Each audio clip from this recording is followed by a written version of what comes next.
Part 1 की अंतिम चरण। जब करण को इस बारे में पता चला तो वो अंदर से टूट गया।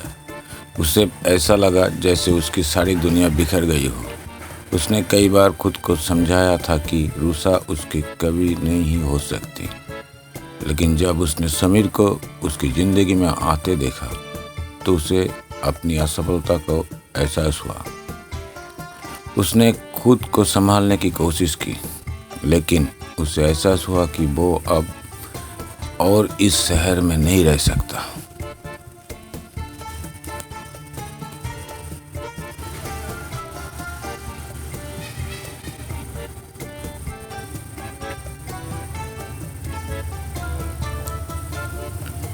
पार्ट 1 के बाद करण बिना किसी को बताए चुपचाप दिल्ली छोड़ने का फैसला कर लिया था। उसके दिल में एक भारीपन था जिसे उसने किसी से साझा नहीं किया। उसने सोचा कि अगर वो रूसा से दूर चला जाएगा तो शायद वक्त के साथ वो उसे भूल सकेगा। एक रात बिना किसी को बताए वो शहर से निकल गया।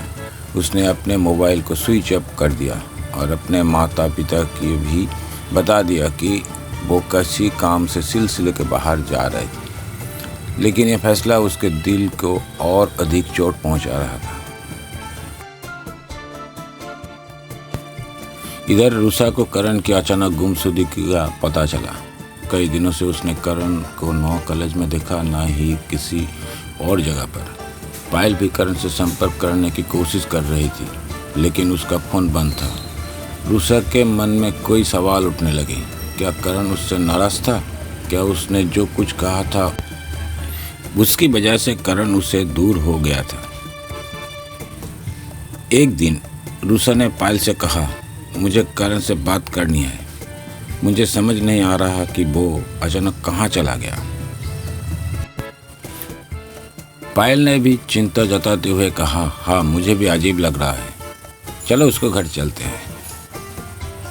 दोनों करण के घर पहुंची।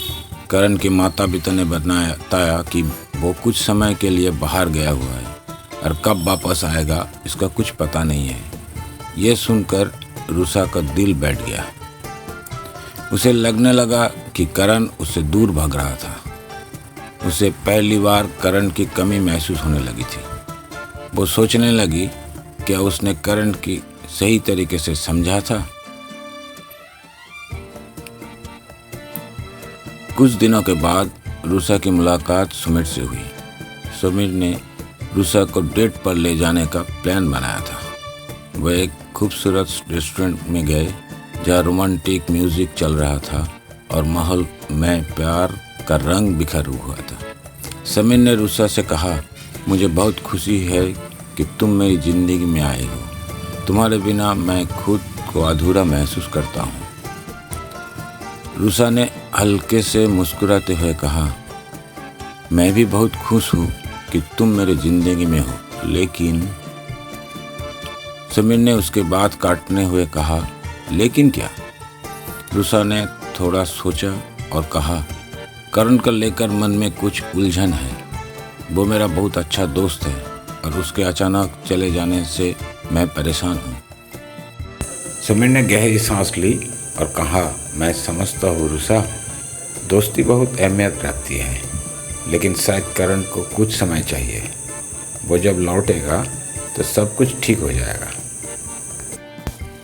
समीर की बातों ने रूसा को थोड़ा सुकून दिया, लेकिन करण की गुमशुदगी ने उसे अंदर से बेचैन कर रखा था। उसने खुद को सवाल किया, क्या मैं करण को सिर्फ एक दोस्त समझा रही थी या उससे ज़्यादा? उलझन के बीच रूसा ने अपने दिल को गहराइयों में झोंकने की कोशिश की। उसने महसूस किया कि करण की दोस्ती उसके लिए सिर्फ दोस्ती नहीं थी। उसके साथ बिताए हुए हर लम्हे में एक खास एहसास था जिसे वो अब तक नज़रअंदाज करती आई थी। कुछ हफ्तों और बीत गए। रूसा ने समीर के साथ ज़्यादा वक्त बिताते शुरू किया, लेकिन करण की यादों उसे चैन से जीने नहीं दे रही थी। उसने आंखों में करण के चेहरा बार बार घूमने लगा था। एक दिन उसने समीर से कहा, मुझे कुछ समय चाहिए समीर, मैं खुद को लेकर उलझन में हूँ। सुमित ने थोड़ी हैरानी से पूछा, क्या हुआ? क्या मुझसे कोई गलती हो गई?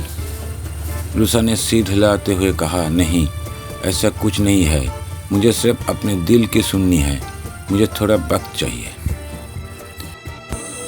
समीर ने उसकी बात को समझते हुए उसे समय देने का वादा किया। रुसा ने करण के खोजने का फैसला किया। वो जानना चाहती थी कि करण कहाँ है और किस हाल में है। उसने करण के पुराने दोस्तों और कॉलेज के लोगों से पूछताछ की, लेकिन कोई उसकी सही जानकारी नहीं दे पाया। फिर अचानक एक दिन पायल ने उसे बताया कि करण मुंबई में है। रुसा ने तुरंत मुंबई जाने का फैसला किया। वो जानती थी कि उसे करण से मिलकर बात करनी होगी। मुंबई पहुंचकर रुसा ने करण को दोस्त से पता कर लिया कि वो कहाँ रहता है। वो सीधे करण के अपार्टमेंट पहुंची। दरवाजे पर दस्तक देने से पहले उसका दिल तेजी से धड़कने लगा। क्या करण उससे बात करेगा?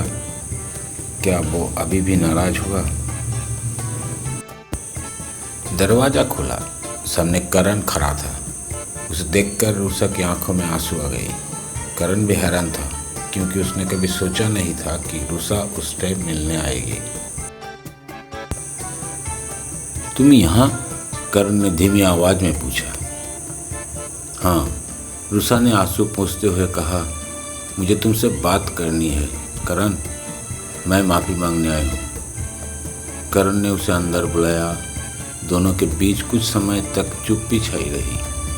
फिर रुसा ने कहा, मैंने तुम्हारे प्यार की कभी समझा ही नहीं। मैं खुद उलझन में थी, लेकिन जब तुम मेरी ज़िंदगी में चले गए तब मुझे एहसास हुआ कि तुम्हारी क्या अहमियत है मेरे लिए। करण ने गहरी सांस ली और कहा, रुसा, मैं तुम्हें कभी तकलीफ नहीं देना चाहता था। मैंने सोचा था कि दूर जाकर सब कुछ ठीक हो जाएगा, लेकिन सच तो ये है कि मैं भी तुम्हारे बिना नहीं रह सकता। रुसा ने उसके आंखों में देखा और कहा, क्या हम फिर से एक नई शुरुआत कर सकते हैं, इस बड़े दोस्त से बढ़कर? करण की आंखों में चमक आ गई। उसने हल्के से मुस्कुराते हुए कहा, मैं हमेशा से इसी पल का इंतज़ार कर रहा था। दोनों ने एक दूसरे के गले लगाया और उन सारी उलझनों को पीछे छोड़ दिया जो उनके रास्ते में आ रही थी। रुसा ने अपने दिल की सच्ची भावनाओं को स्वीकार किया और करण को एक नया मौका दिया। कुछ महीनों बाद करण और रुसा की शादी की तारीख तय हो गई। उनके प्यार की कहानी इन तमाम उलझनों की होकर गुजरी, लेकिन अंत में उनकी सच्ची भावनाओं ने जीत हासिल की। समीर ने भी उनकी शादी में आकर उन्हें आशीर्वाद दिया और उनके रिश्ते को खुशी खुशी स्वीकार किया। और इस तरह रुसा और करण की जिंदगी रोमांच से भरपूर हो गई।